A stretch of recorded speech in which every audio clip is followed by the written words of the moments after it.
Hello and welcome. Thank you all for being here today on this March 2nd, 2022. I am Nick Kanoki, the Director of Technology for the Asset Leadership Network, and I am very excited to announce the start of the ALN 2022 Municipal Asset Leadership Web Series, where we are bringing a world of experience to U.S. local governments.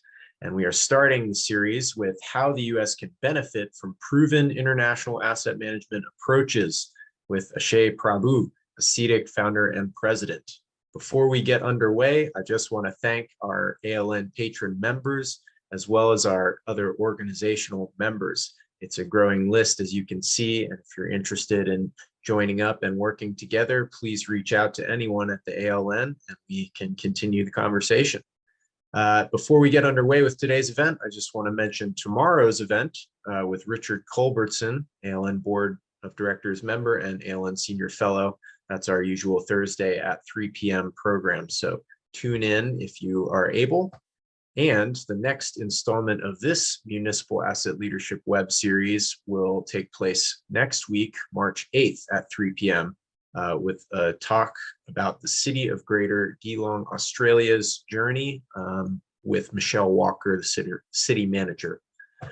And then one final plug before we get underway, our summit, Sustainable Value Creation from Infrastructure Asset Leadership, is starting March 15th and goes through March 16th. So if you're interested, please register now and attend all the programs you are able. And with that, I will say, again, thank you all for being here, and please send any comments, questions, or feedback to the chat, or use the Q&A function of this Zoom webinar, because we would love to hear from you and hear your thoughts and add to the discussion. With that, I will introduce Mike Bordenero, Executive Director for ALN. Mike. Thank you, Nick. And I am so happy to be introducing Ashay. He is the founder and president of Assetic by Dude Solutions. He started this way before ISO 55000 was around. So he has seen how this industry has transitioned from engineering focus to management and strategy focus. And I was so happy to meet him through the Government Finance Officers Association. In our first meeting, it was like 17 minutes, and we're like, okay, this is good. We're going to go forward. It was one of the best starts. And we've been planning what will be best for our members, which are very much US based, but you know, we do reach around the world. Ashay is in Tasmania today. And one of the things that I really like about him is he shares the passion that asset management can make dramatic improvements in our world, not just in our organizations, but when many organizations are using ISO 55000 and a structured approach to asset management, we might even be able to address some of the world of problems we're facing. And I don't get to talk with too many people who have that same idealistic passion, but he is showing through his many years of experience that it works. And so that's why we're starting this series with him presenting on the, what's the title of your presentation, Ashay? It's Strategic Asset Management and Capital Planning. Right. But really it's about unlocking and unplugging the infrastructure deficit. And this is a key issue to many municipalities in the US. Ashay has worked with municipalities in Australia, Canada, the UK, and around the world. So he's got a world of experience that we can learn from, and we're very happy that he's here to give this overview on unlocking the value for infrastructure. How you doing, Ashay? Yes, so absolutely pleasure to be here, and I'm looking forward to this presentation and then the summit, and bringing to the team this wealth of background information that has been learned and done without having to necessarily reinvent wheels. So Excellent. should I be sharing my screen, Mike? Yeah, you can start sharing it now. And yes, this is, specifically timed at this point to lead up to the summit so that people would be able to understand what is possible when we start discussing the Infrastructure Investment and Jobs Act. It's with the basis of what's possible. So I'll let Ashay explain what's possible. Thank you. And thank you all for attending. I'd just like to explain the context of strategic asset management from a US perspective, which is where we are at the moment with this, with the American report card. And whilst it looks fairly daunting in terms of the grades that we have received, this is not dissimilar to any of the other Western economies like Australia or Canada or New Zealand, or even the UK for that matter. And these grades are developed by ASCII, the American Society of Civil Engineers, on a A to F scale, where A is great, is good, and F is an unserviceable asset like a bridge or a dam or a road pavement or a building. And as you can see on the screen there, pretty much around about that D plus for most classes. Some classes did score a B, but overall, with the grade of about C minus, in the US as we speak, we are staring at a staggering investment gap of $2.5 trillion, which I'll explain in a minute how that is calculated and what that means.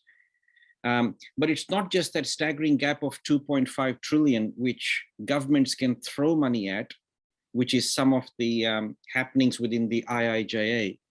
But it's really about the practitioners coming to the table, collaborating with the government and saying, this gap at the moment is extrapolating and increasing at about $500 billion every 10 years. And what can we do as practitioners to plug that gap down to zero, and also make sure that that initial gap of 3 trillion can be significantly reduced without necessarily having to throw money at it or raise taxes or drop our service levels. So what that means from a strategic asset management perspective is these grades are based on physical condition assessments. Somewhere between a C and a D is where the American infrastructure is. But it's very important to recognize that that doesn't mean all our bridges, all our dams, all our road pavements, all our sidewalks are somewhere between a C and a D. What that actually means is we've got enough assets still in the A and the Bs.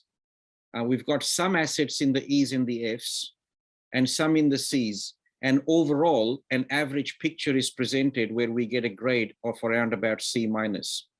And what that simply means is we still have an opportunity, whilst we have these assets that are serviceable, and whilst we don't have a significant backlog, although 2.5 trillion is a massive number, we have a great opportunity to ensure that the way we renew, replace, relocate and rationalize our services from an asset management perspective, how we retrofit our assets for the future is done in a strategic way that ensures that that backlog can be contained. And I'd just like to put this context here from an ISO 55000 or an International Infrastructure Management Manual perspective. And which is whether it's a pipe or a road pavement or a building or a sidewalk, these infrastructure assets will get consumed as time passes, just like a human life. They age, they wear out, or they become technologically obsolescent, or they have some level of regulatory compliance problem that makes them unfit for the future. And that consumption, as the asset progresses through that consumption profile, these infrastructure assets hit what is called a point of inflection, where that rate of consumption exponentially increases. And this is where the issue is with the infrastructure gap. when our bridges, our dams, and our road pavements start to hit this point of inflection, our capacity to pay for any of those 5 Rs, which is to renew the asset, replace the asset, retrofit the asset, our capacity to pay for that work or that rejuvenation is lower or smaller than the rate at which they're getting consumed. And when that happens, and we get more and more assets creeping into that backlog or that red position, which is that $2.59 trillion position, we experience what is typically called an infrastructure deficit. And as that rate of consumption increases, we find that the cost to repair a red with any of those Rs is significantly more than the cost to repair a yellow or an orange, which is a condition E or a capacity E. And when we have a limited budget and a lower capacity to pay for this consumption, we get this classic problem called infrastructure deficit. And infrastructure deficit basically means the number of assets we've got in our backlog compared to the number of assets we've got above the backlog starts to creep. And when these reds start to creep is when the problem starts to escalate, and societies and IIJA funding, as well as any stimulus funding, needs to be addressed in a manner that keeps this backlog at the lowest possible future level. And enabling that to happen is what strategic asset management is about. So let me explain this for the next 3 or 4 minutes from the context of a really simple mathematical issue that we are facing from a strategic asset management perspective. Let's just say these $1,000, $2,000, $200, and $50 is what it typically costs us to repair these assets. But the reality is our budget per year in this case is only $1,500 per annum. And engineers and finance charged with that $1,500 per annum are trying to spend that money in the best possible way. And without the benefit of looking 10, 15, 20 years from now, different cities could adopt different scenarios based on what they think is best. And there is nothing wrong with that, because these decisions are being made with the limited foresight that we might currently have with the data we hold and the ability we have to predict the future. So in scenario 1 here, for example, with that $1,500, this city was able to do 1 red, 2 oranges, and 6 yellows.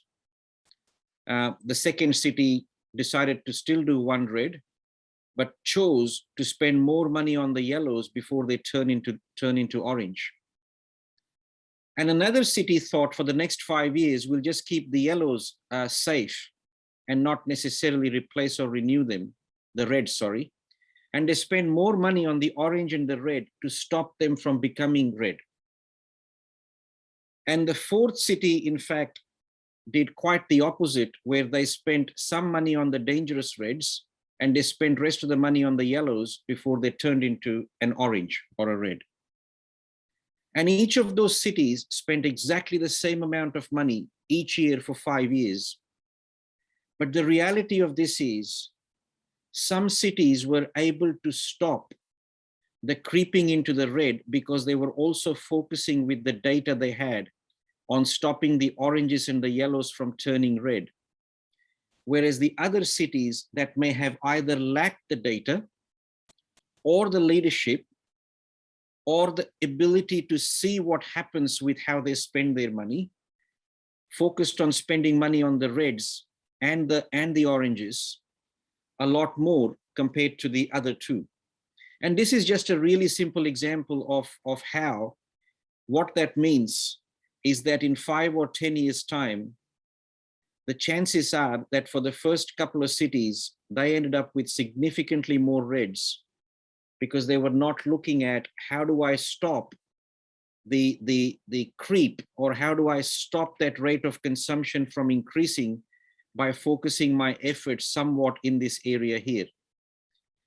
And the choice of making that decision the choice of financial planning that allows the organization to look at multiple options and spend the same amount of money and end up with significantly less reds compared to a different way of spending the money is what strategic asset management is about. So strategic asset management isn't about raising taxes. Strategic asset management isn't about saying we are a C- and the only path for us is a D. Strategic asset management isn't about throwing stimulus funding at the reds or at building new infrastructure necessarily. Strategic asset management is about saying, if I had a pot of money and that's all I had, how do I spend that money so that my C- grade, based on having a significant amount in F, how do I reduce that and get into a B, B+, or a B- without necessarily spending more money? And this is what there are cities in the US that have done this over the last 5 or 10 years. The city of Topeka at Kansas, for example, were able to preserve their half-cent road tax for their road pavements by demonstrating that they could spend the $3 million per annum they spend on their streets differently and completely eradicate the backlog with just a small increase in funding. And the city of Windsor was able to do that in Canada on their signals, traffic signals. The city of London in Ontario does that across the board, across all its asset classes, and it's able to then focus on which assets to repair and why, and get communities involved in setting the rates. But all of this requires a journey which is about understanding that long-term financial planning isn't really about flatline depreciation, but long-term financial planning is about managing the reds and managing the level of service that we are going to provide. And it's certainly not about last year plus or minus 5%. And we'll wait and find out what happens, like I showed those 4 examples with the 4 cities. So really what this means from a financial perspective is, like in the US at the moment, if all we've got is amortization or depreciation on our infrastructure, whether it's bridges or buildings or pavements, in our finance system saying we need $18 million per annum, what that is not telling us, that whilst on a 50-year average we might be close, what it is not telling us is where we are in the life cycle of our infrastructure. And fortunately, at the moment, in most Western economies, we are perhaps still not across or not on top of that hill where the demand is significantly going to outweigh our capacity. We might still be here reaching that point, at which point that point of inflection is reached, and the rate of consumption will significantly increase where we need a significant ton of money.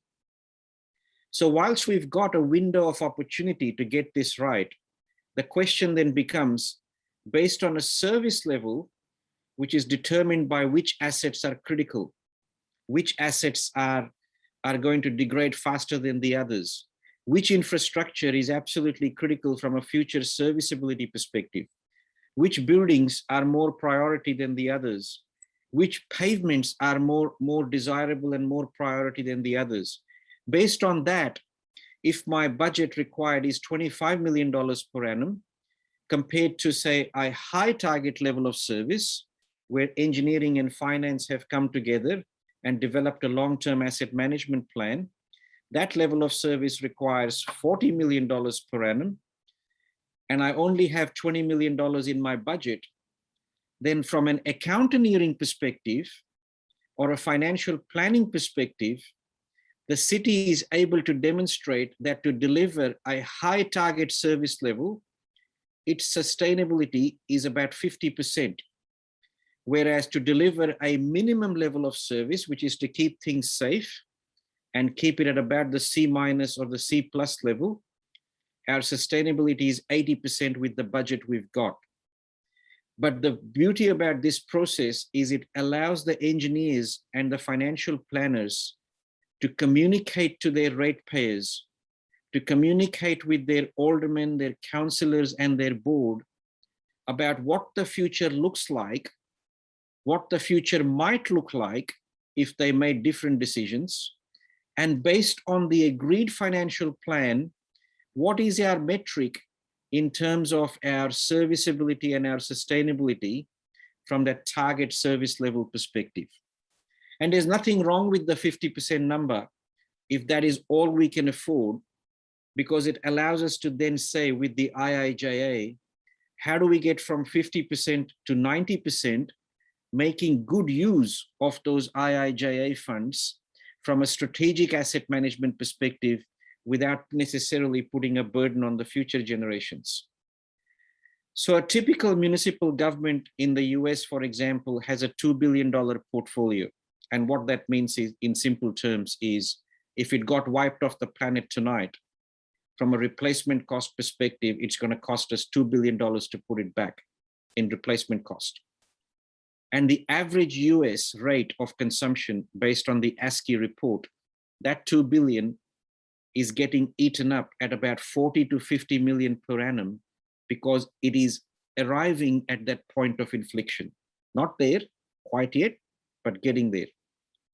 And if our funding per annum was only about $20 million per annum, then instantly we've got a $20 million gap, and there's something we need to do to address that. But that $40 to $50 million per annum is a staggering $6,000 per municipality that is getting eaten up by the time we finish this session, which means there's about 4 sidewalks or 400 meters of pavement or some shelving or some fit out in a small community facility that is getting eaten up in that 1 hour that we have had this session. And our job as practitioners is to be able to reduce that rate of consumption and put forward the metrics from a financial planning perspective to show the constituents that we are in control. And here is a simple illustration of what that means. As you can see here, this particular city, using this asset management plan, is able to show their constituents that the $2.8 billion they've got is getting eaten up at a rate of about $25 million per annum. And they have about 1.1% of their bridges and their pavements and their pipes that are in backlog or in deficit. But they have a plan. And their asset management plan is about saying, if we did nothing and kept doing things as business as usual, we'll end up with 4.1% in red. And we want to reduce that to 3% in red by optimizing how we spend our money. And they've been able to go to their community to say, if we shift from our current budget to our desired budget, we can knock that back literally to about 2% in backlog compared to 4.1% in backlog in 10 years' time. And whilst they didn't get the 41 million that they desired, through the stimulus funding in Australia, they were able to rationalize and get $33.3 million compared to the 25.2 they currently have, to allow them to be in control and get on top of this strategic asset management problem. And that, in really simple terms, is the ability about being in control. Across my entire asset portfolio, can I trade off available funding? Can I demonstrate to my stakeholders what my financial metrics look like? Can I bring finance and engineering together so we can debate if on our bridges, we went with our current budget scenario, and with our buildings, we went with an increased desired budget scenario, how do the numbers on the right-hand side shift? Do we become more sustainable and more serviceable? And is that a wise thing to do? And more importantly, the ability to then present that long-term asset management plan, for example, in this case with their facilities, to their constituents to say, if you give us the money that we need, we can show you how much we will spend in capital and maintenance in order to deliver a level of service that is realistic and in line with our future expectations. And why? because we are in control and we have been able to demonstrate with the data we've got that we can get from where we are to where we want to be through a really strategic approach without necessarily spending more money. So I come back to that same point before I finish up, which is strategic asset management isn't about necessarily spending more money. Strategic asset management isn't about splashing money at the problem. Strategic asset management is about financial planning that allows us to spend the same amount of money differently, but get a significantly better outcome. And when we've got the opportunity to share in this IIJA fund, every municipality that is getting funded under the appropriate formula has an opportunity to get on track. Many already have in the US. In Australia, there have been significant case studies of where that money has been planted into maintenance and capital that has relieved or provided a refresh in terms of reducing that future deficit. And what that demonstrates is smart asset management, not just last year plus or minus 5%. And all of this is available as materials and case studies without having to reinvent the wheel. And if we can collaborate as communities and share this knowledge without having to necessarily reinvent condition assessment guidelines or predictive models or decision portfolio methodologies or spending patterns in terms of what works and why, then I think we can end up with a significant amount of reduction of this backlog, and once again, without necessarily spending more money. On that note, on Mike and Nick, I now hand over to you, and I'm happy to take comments and questions. Well, I hope everybody understands why I was so excited to have this presentation start the series. This is exactly the type of information we need to be sharing. And thank you, Ashay, for putting it out there for us to further distribute to municipal asset managers. Jim, we have not had a PowerPoint presentation in a long time, but boy, I'm really glad that we had this one.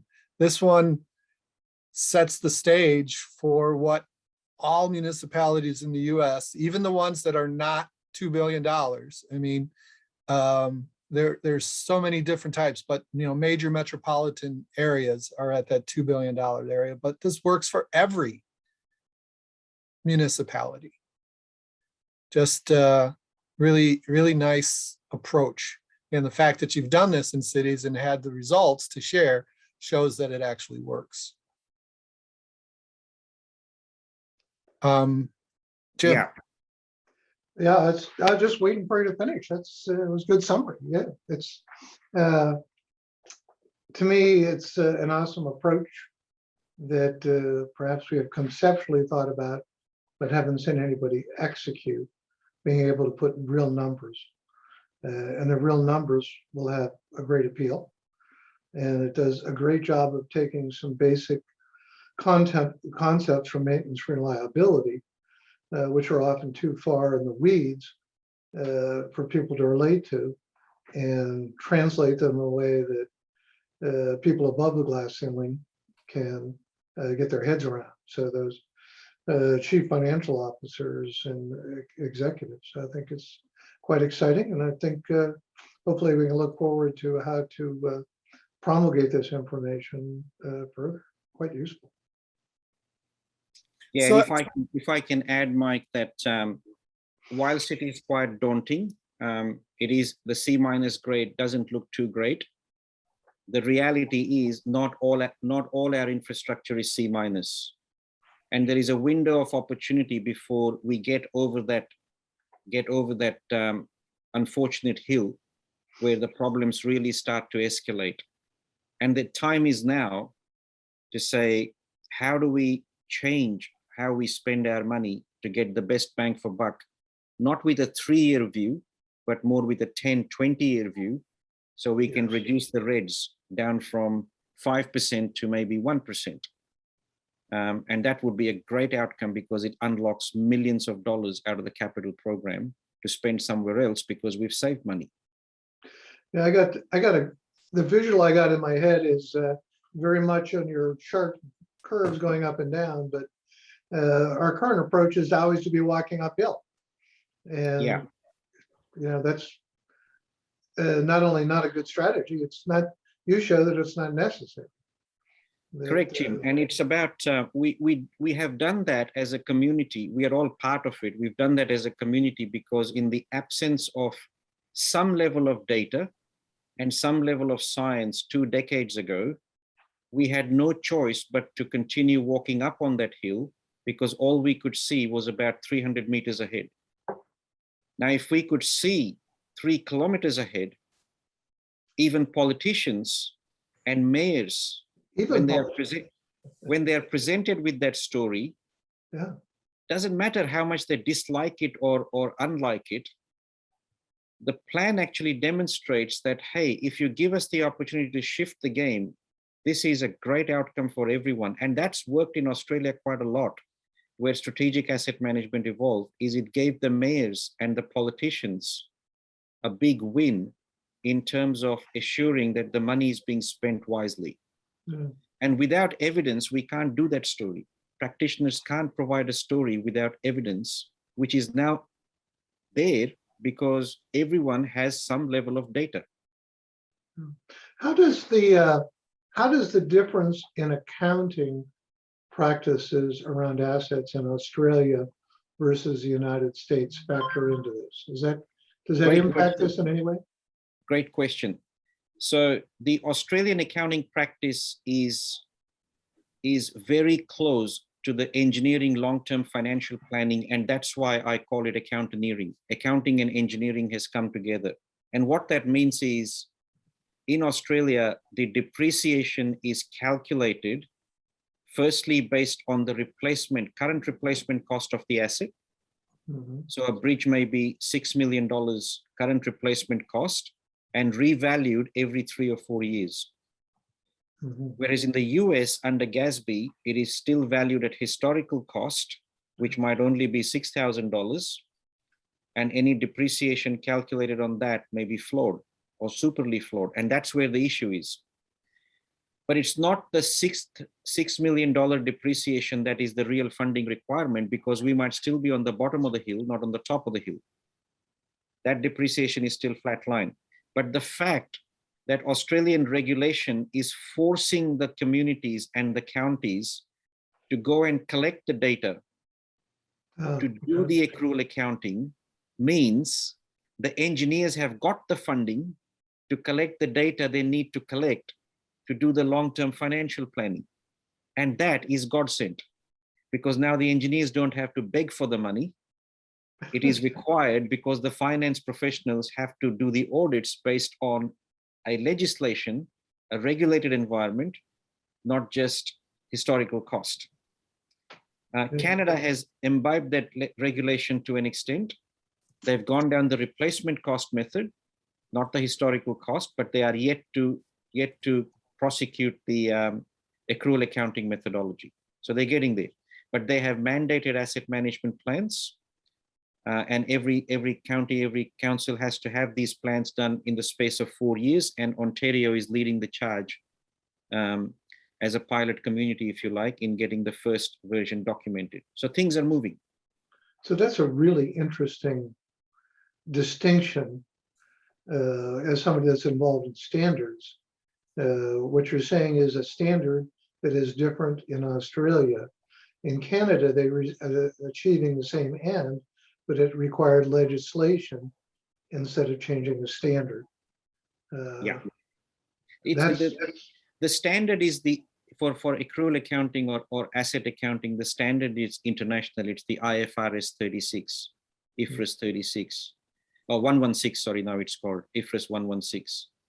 How you interpret that standard is up to the individual countries and states and the audit offices. And in Australia, it's been interpreted from an asset management perspective, whereas in US, it is still a very financial standard based on straight line methodology of depreciation. Canada has taken the first couple of steps to move towards that accrual accounting process. We're getting there. But irrespective, if the practitioner community can start to look at future scenarios based on asset management planning, we are 20 steps ahead, because then the accountant can communicate the future story to the stakeholders to say, I don't need this much more money. If you give me a 10% increase, I can get a significantly better result compared to a story that says I need 200% increase. And all I'm doing is spending that money wisely. So in 5-10 years time, I'm reducing my deficit. Yeah, it makes tons of sense. It's interesting that this is possible because of the advance in technology that allows data to be more prevalent. You're an engineer, I believe?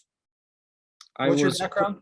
I was trained as an engineer, but spent most of my time in finance professionals. So I've got the bit of that accountanteering bend, and spent my whole life trying to bring the two fraternities together.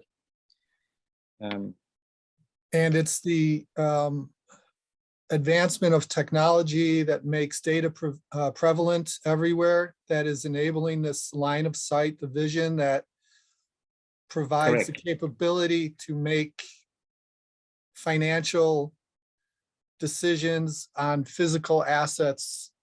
Make sense to people. And costs are cheaper. For example, even in the US, what used to cost $150 per kilometer of pavement to pick up health data now costs less than $40 a kilometer, because technology is advanced. Facilities and buildings that used to cost $35 a square foot now cost about $3.50 a square foot to collect. And IoT that has gone into plant and equipment means a lot of our clients across the world, thousands of clients, are now getting live data from their pumps and their electrical substations. It's almost like drinking out of a fire hose. So data isn't a problem. It is, how do I now put that into SAM practice so I can see 4 visions of the future world, and then I can show those to my stakeholders to say, which one would you like to live in? Which city would you like to live in? The one on the first quadrant or the one in the 4th quadrant? And now you've got the levers, Mr. Mayor. Exactly. You can increase the budget, or you can reduce the budget, and your city shifts. Where do you want to live in? Where do you want your community to live in? And that becomes a more meaningful conversation around, if we got $30 million under this IIJA, how do we make sure we end up in the 3rd scenario and not in the 4th scenario? Oh. And those are questions that practitioners now can easily answer, because they've got the data, they've got these type of methodologies. And organizations like ALN and GFO, I think you guys are doing a terrific job spreading that message to say it can be done without throwing more money at it. That gap can be reduced. Yeah, my mind is going to, we need a session with you and Martin OMalley. I don't know if you saw Martin OMalley's presentation he did for us in October. If you haven't seen it, you should watch it. It's awesome. I'll send you the link, and Nick, if you want to put that up, that would be great. You know, of what he did in Baltimore, and then as governor of Maryland, in terms of, you know, you would have loved to have this kind of information to make even better decisions than he was able to. And then, you know, and then that ties to the equity question. You know, those levers, pulling those levers has a lot to do with equity. Yes. You know, it really does. Yes. Go ahead. Go on. Sorry, Jim. Well, there's a story that I've become familiar with that I wasn't before, that isn't a very good story, but sheds some light. And that is, I've been reading the 1619 Project about the history of slavery in the United States. And one of the chapters deals with the financing and the financial issues around it, you know, early in the United States. Of course, 1619 means that's when slavery came to the United States. So it predates, our country by, 150 years.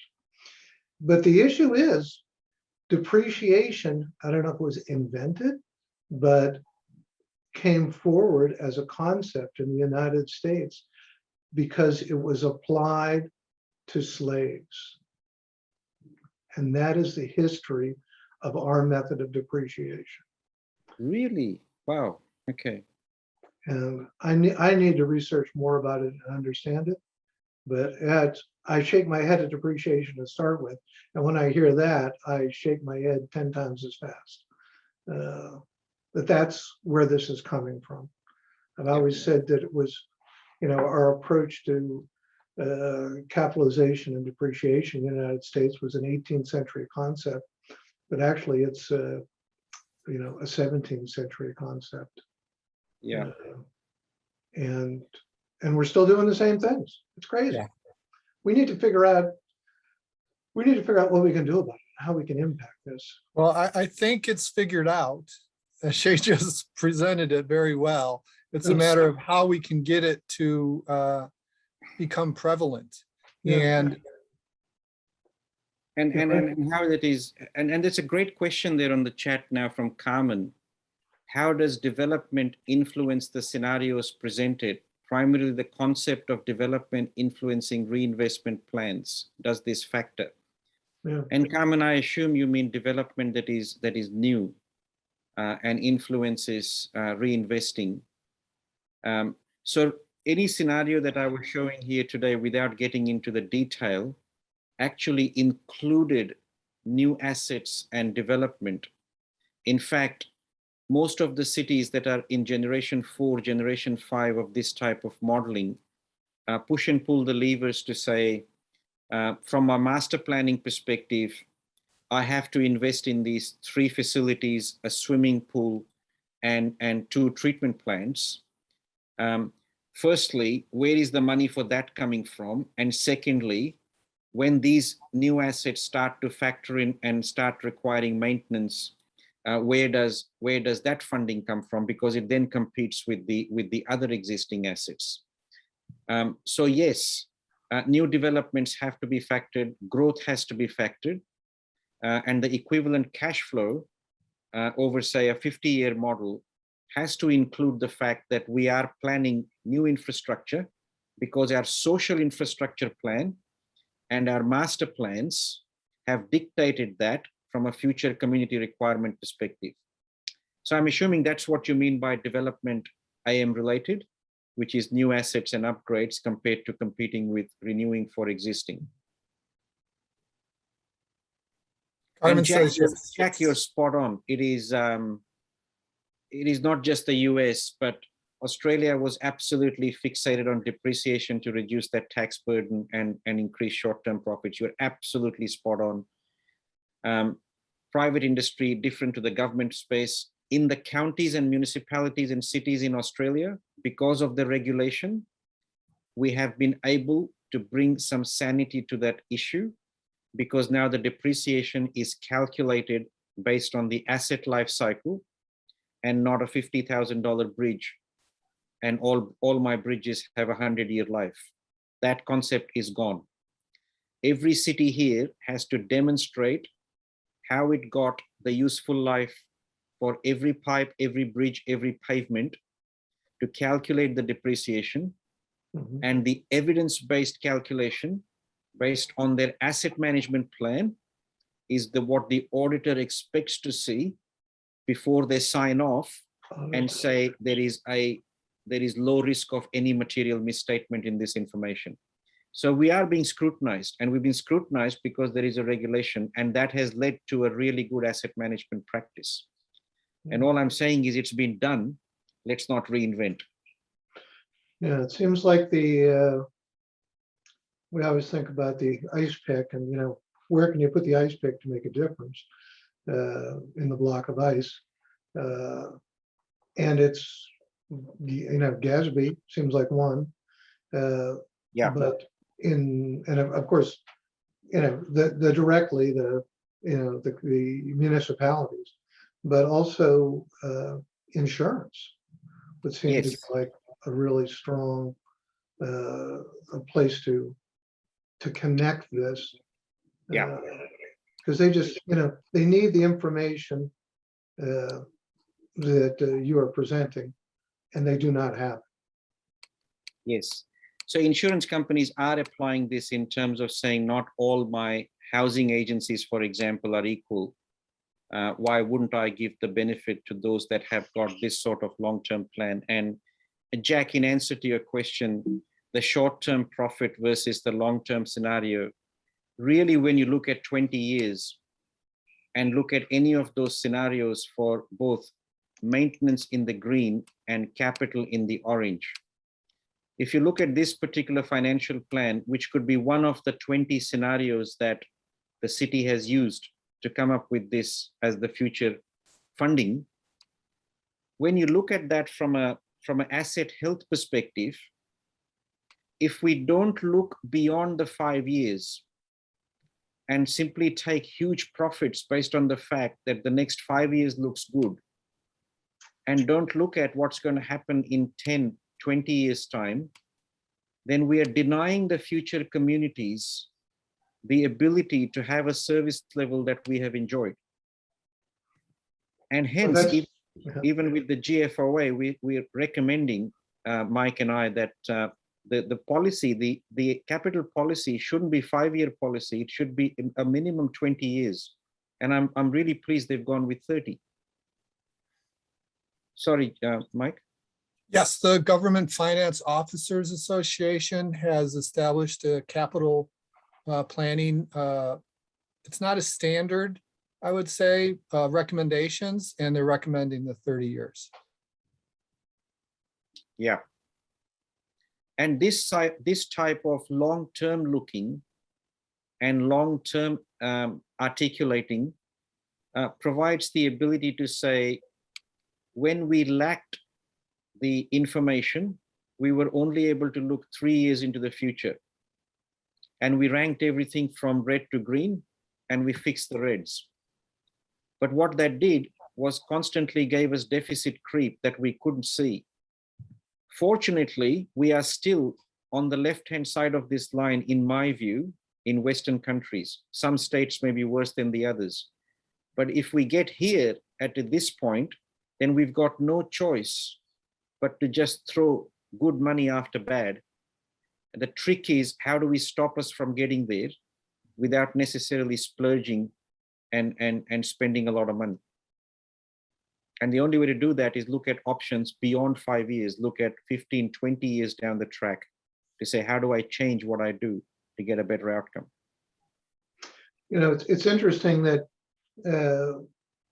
one of the causes is, we could call it excellent engineering or over-engineering that was applied often in the past.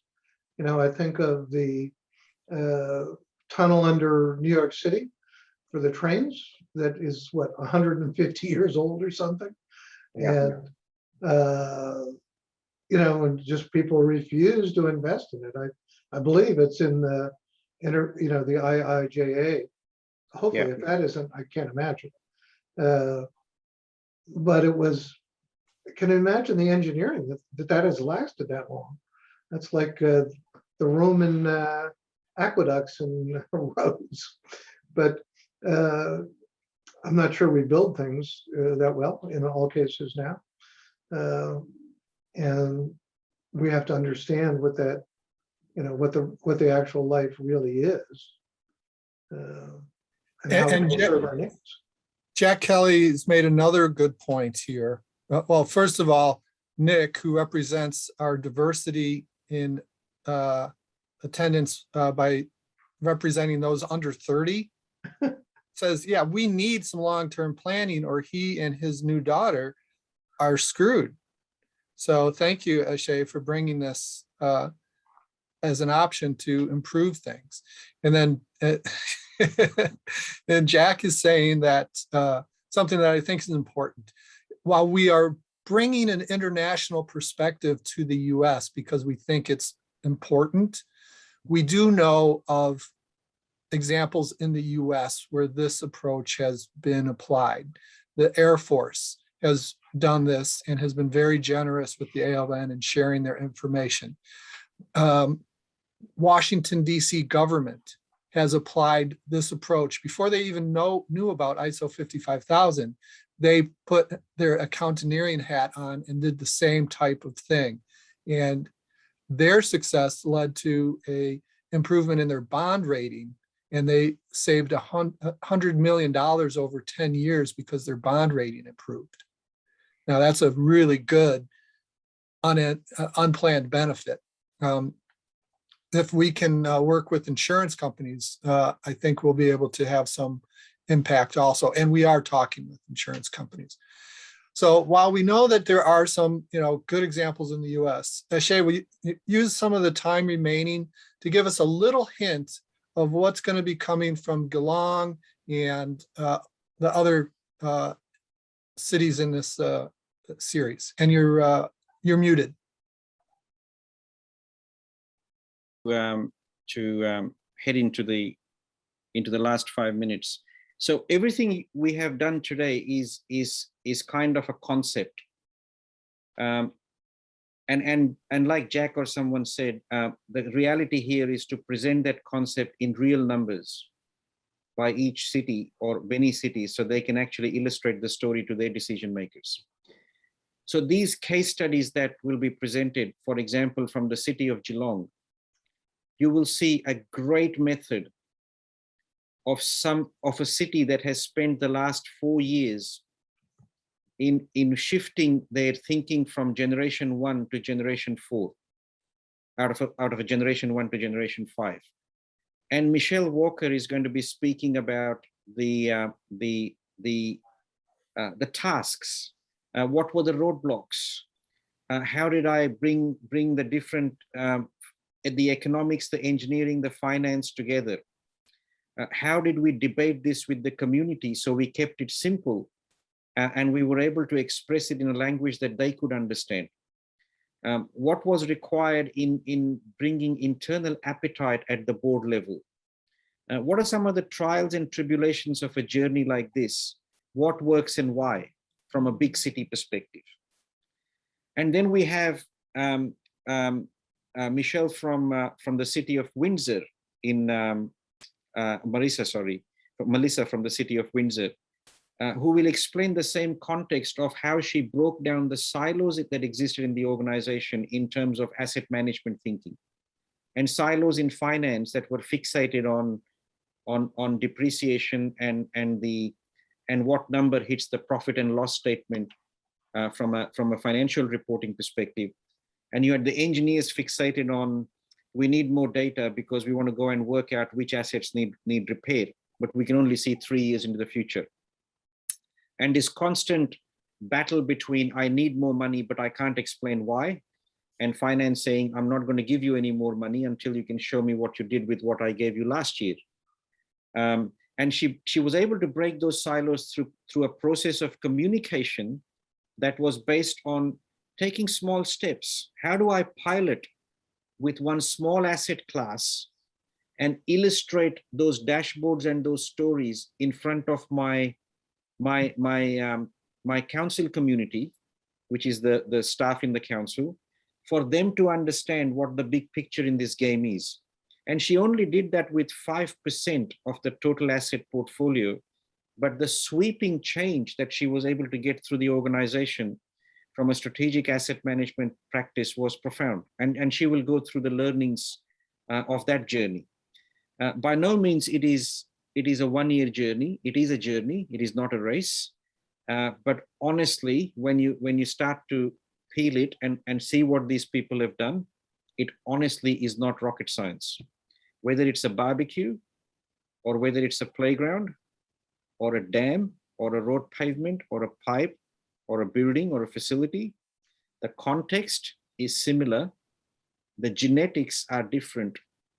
The data types are different, but that's what we've got the engineers for. So these journeys are great to illustrate that it has been done, it can be done, and it is the only way to ensure that we will be financially sustainable. we just can't keep getting more stimulus. I love it. That's what we've been saying. It's so good to hear it from Australia, Tasmania, specifically today, the capital. You're in the capital of Tasmania. And boy, I was not disappointed. I was so excited for this presentation, and we're going to be slicing and dicing this up, and we'll get you a bunch of highlights that we can send around and get this percolating throughout the country. Thank you so much for joining the ALN, but more important, thank you for bringing your years of experience and expertise to help us as we embark on a once-in-a-lifetime set of activities. And without this type of thought leadership, we could end up in the exact same place that we were before. So thank you so much, Ashay. Thank you. Thank you all. And let's hope the next report card is a B+.